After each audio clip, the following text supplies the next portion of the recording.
Mapalad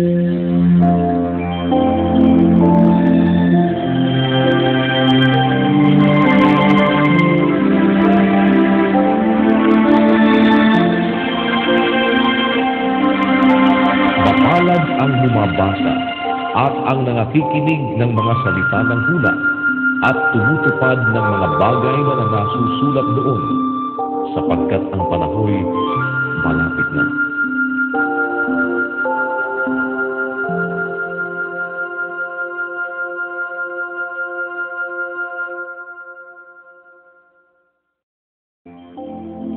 Kapitulo 26.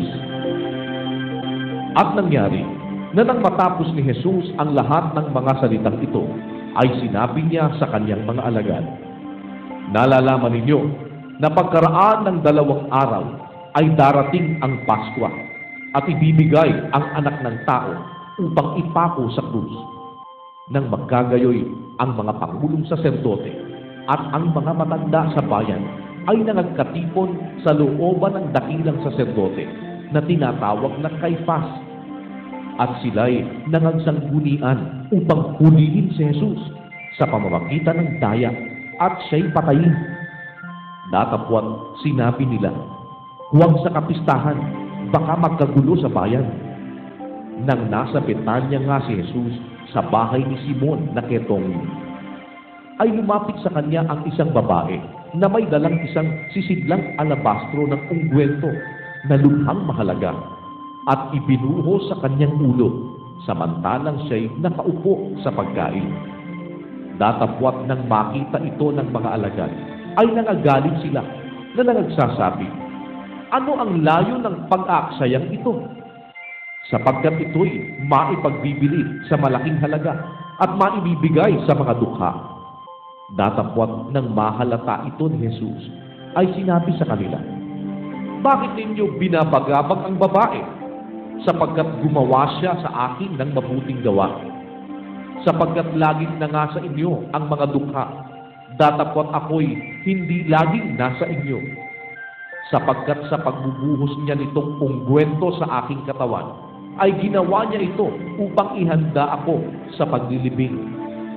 Katotohanang sinasabi ko sa inyo, saan man ipangaral ang ebanghelyong ito sa buong sanlibutan, ay sasaysayin din ang ginawa ng babaeng ito sa pag-aalaala sa kanya. Nang magkagayoy, isa sa 12 na tinatawag na Judas Iscariote ay naparoon sa mga pangulong saserdote at sinabi, ano ang ibig ninyong ibigay sa akin at siya'y ibibigay ko sa inyo? At siya'y tinimbangan nila ng 30 putol na pilak. At buhat ng panahong yaoy, humanap siya ng pagkakataon upang maibigay siya. Nang unang araw nga ng mga tinapay na walang lebadura, ay nagsilapit ang mga alagad kay Jesus na nagsisipagsabing, saan mo ibig na ipaghanda ka namin upang kumain ng kordero ng Paskwa? At sinabi niya, magsipaso kayo sa bayan sa gayong tao at sabihin ninyo sa kanya, sinabi ng guro, malapit na ang aking panahon. Sa iyong bahay, magpapasko ako, pati ng aking mga alagad. At ginawa ng mga alagad ang ayon sa ipinag-utos sa kanila ni Jesus. At inihanda nila ang kordero ng Paskwa. Nang dumating nga ang gabi, ay nakaupo siya sa pagkain na kasalo ang 12 alagad. At samantalang sila'y nagsisikain, ay sinabi niya, katotohanang sinasabi ko sa inyo, na ako'y ipagkakanulo ng isa sa inyo. At sila'y lubhang nangabanglaw, at nagpasimula ang bawat isa na magsabi sa kanya, ako baga, Panginoon? At siya'y sumagot at sinabi, yaong kasabay kong idampot ang kamay sa pinggan, ay siya rin magkakanulo sa akin. Ang Anak ng Tao ay papanaw, ayon sa nasusulat tungkol sa kanya. Datapwat sa abad niya taong magkakanulo sa Anak ng Tao. Mabuti pa sana sa taong yaon ang hindi na siya ipinanganak. At si Judas, na sa kanya'y nagkanulo, ay sumagot at nagsabi, ako baga, Rabi? Sinabi niya sa kanya, "Ikaw ang nagsabi." At samantalang sila'y nagsisikain, ay dumampot si Jesus ng tinapay, at pinagpala, at pinagputol-putol, at ibinigay sa mga alagad, at sinabi, "Kunin ninyo, kanin ninyo, ito ang aking katawan."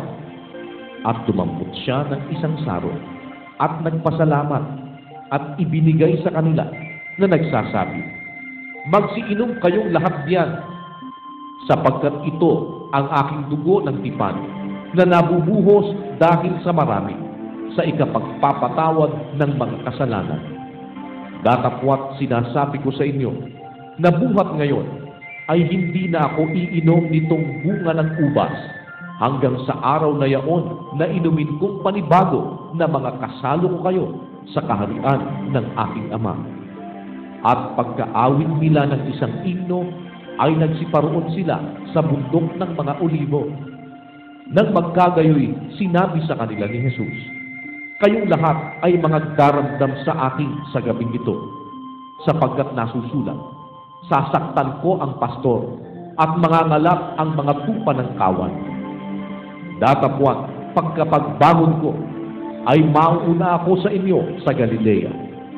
Datapwat sumagot si Pedro at sinabi sa kanya, "Kung ang lahat ay mga daramdam sa iyo, ako, kailanmay hindi magdaramdam." Sinabi sa kanya ni Jesus, "Katotohanang sinasabi ko sa iyo, na sa gabing ito, bago tumilaok ang manok, ay ikakaila mo akong makaitlog." Sinabi sa kanya ni Pedro, "Kariban ako'y mamatay na kasama mo, ay hindi kita ikakaila." Gayon din ang sinabi ng lahat ng mga alagad. Nang magkagayoy, dumating si Jesus na kasama sila sa isang dako na tinatawag na Getsemani, at sinabi sa kanyang mga alagad, "Magsiupo kayo rito, samantalang ako'y pumaparoon doon at manalangin." At kanyang isinama si Pedro at ang dalawang anak ni Zebedeo, at nagpasimula siyang namanglaw at ng lumong totoo. Nang magkagayoy, sinabi niya sa kanila, "Namamanglaw na lubha ang kaluluwa ko hanggang sa kamatayan. Mangatira kayo rito at makipagpuyat sa akin." At lumakad siya sa dako paroon, at siya'y nagpatira pa at nanalangin na nagsasabi, "Ama ko, kung baga maaari, ay lumampas sa akin ang sarong ito. Gayunmay, huwag ang ayon sa ibig ko, kundi ang ayon sa ibig mo." At lumapit siya sa mga alagad, at sila'y kanyang naratnang nangatutulog. At sinabi kay Pedro, "Ano, hindi kayo maaaring makakipagpuyat sa akin ng isang oras? Kayo'y magpuyat at magsipanalangin upang huwag kayong magsipasok sa tukso. Ang espiritu sa katotohanan ay nakahanda, datapwat mahina ang laman." Muli siyang umalis na bilang ikalawa, at nanalangin na nagsasabi, "Ama ko, kung di mangyayaring makalampas ito, kundi ko inumin, mangyari nawa ang iyong kalooban." At siya'y nagbalik na muli, at naratnan silang nangatutulog, sapagkat nangabibigatan ang kanilang mga mata. At muli niya silang iniwan, at umalis, at nanalangin bilang ikatlo, na sinabing muli ang gayon ding mga salita. Nang magkagayoy, lumapit siya sa mga alagad, at sinabi sa kanila, "Mga tulog na kayo, at mga pahinga. Narito, malapit na ang oras, at ang anak ng tao ay ipinagkakanulo sa mga kamay ng mga makasalanan. Magsitindig kayo, hayo na tayo. Narito, malapit na ang nagkakanulo sa akin." At samantalang nagsasalita pa siya, narito, dumating si Judas na isa sa 12, at kasama niya ang lubhang maraming taong may mga tabak at mga panghampas mula sa mga pangulong saserdote at sa matatanda sa bayan. Ang nagkanulo nga sa kanya ay nagbigay sa kanila ng isang udyat na sinasabi, "Ang aking hagdan ay yaon nga, hulihin ninyo siya." At pagdakay, lumapit siya kay Jesus at nagsabi, "Magalak, Rabi!" At siya'y hinagkan. At sinabi sa kanya ni Jesus, "Gawin mo ang dahil ng pagparito mo." Nang magkagayon ay nagsilapit sila at kanilang sinunggaban si Jesus at siya'y kanilang dinakip. At narito, ang isa sa mga kasama ni Jesus ay iniunat ang kanyang kamay at binunot ang kanyang tabak at sinugatan ang alipin ng dakilang saserdote at tinagpas ang kanyang tainga. Nang magkagayoy, sinabi sa kanya ni Jesus, "Isauli mo ang iyong tabak sa kanyang lalagyan, sapagkat ang lahat ng nangagtatanga ng tabak ay sa tabak mga mamatay. O inaakala mo baga na hindi ako makapamamanhik sa aking Ama at padadalhan niya ako ngayon din ng mahigit sa 12 na mga anghel? Kung gayoy, paano bagang mga tutupad ang mga kasulatan na ganyan ang nauukol na mangyari?" Sa oras na yaon ay sinabi ni Jesus sa mga karamihan, "Kayo bagay nangagsilabas na waring laban sa isang tulisan na may mga tabak at mga panghampas upang dakpin ako? Araw-araw ay nauupo ako sa templo na nagtuturo at hindi ninyo ako dinakip. Datapwat nangyari ang lahat ng ito upang matupad ang mga kasulatan ng mga propeta." Nang magkagayoy, iniwan siya ng lahat ng mga alagad at nagsitakas. At si Jesus ay dinala ng nagsihuli sa kanya sa dakilang saserdoteng si Caifás, na dooy nangagkakapisan ang mga eskriba at matatanda. Datapwat si Pedro'y sumunod sa kanya sa malayo, hanggang sa looban ng dakilang saserdote, at siya'y pumasok at nakiumpok sa mga punong kawal upang makita niya ang wakas. Ang mga pangulong saserdote nga at ang buong Sanhedrin ay nagsisihanap ng patotoong kabulaanan laban kay Jesus upang siya'y kanilang maipapatay. At yaoy hindi nila nangasumpungan, bagaman maraming nagsiharap na mga saksing bulaan. Ngunit pagkatapos ay nagsidating ang dalawa at nangagsabi, "Sinabi ng taong ito, maigigiba ko ang templo ng Diyos at muling itatayo ko sa 3 araw."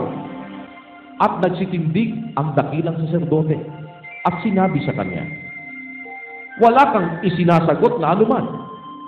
Ano itong sinasaksihan ng mga ito laban sa iyo?"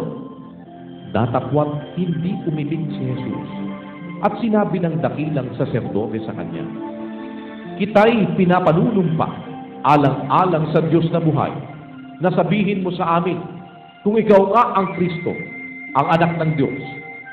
At sinabi sa kanya ni Jesus, "Ikaw ang nagsabi. Gayunmay sinasabi ko sa inyo, buhat ngayon ay inyong makikita ang anak ng tao na nakaupo sa kanan ng kapangyarihan at pumaparitong nasa mga alapaap ng langit." Nang magkagayoy, hinapak ng dakilang saserdote ang kanyang mga damit na sinasabi. Nagsalita siya ng kapusungan, "Ano pa ang kailangan natin ng mga saksi? Narito, ngayon narinig ninyo ang kapusungan. Ano ang akala ninyo?" Nagsasagot sila at kanilang sinabi, "Karapat-dapat siya sa kamatayan." Nang magkagayoy, niluraan nila ang kanyang mukha at siya'y kanilang pinagsusuntok at tinatampal siya ng mga iba na nangagsasabi, "Hulaan mo sa amin, ikaw Kristo, sino ang sa iyo'y bumubugbog?" Nakaupo nga si Pedro sa labas ng looban at lumapit sa kanya ang isang alilang babae na nagsasabi, "Ikaw man ay kasama ng taga-Galileang si Jesus." Datapwat siya'y kumaila sa harap nilang lahat na sinasabi, "Hindi ko nalalaman ang sinasabi mo." At paglabas niya sa portiko, ay nakita siya ng ibang alila at sinabi sa nangaroon, "Ang taong ito'y kasama rin ni Jesus na taga Nazaret." at muling kumailang may sumpa. Hindi ko nakikilala ang tao. At pagkaraan ng sandali, ay nagsilapin ang nangakatayo roon at kanilang sinabi kay Pedro, sa katotohanan, ikaw man ay isa rin sa kanila, sapagkat ipinakikilala ka ng iyong pananalita. Nang magkagayoy, nagpasimula siyang manungayaw at manumpa. Hindi ko nakikilala ang tao. At pagdakay, tumilaok ang manok. At naaalala ni Pedro ang salitang sinabi ni Jesus, bago tumilaok ang manok, ay kakaila mo akong makaitlog. At siya'y lumabas at nanangis na mainam.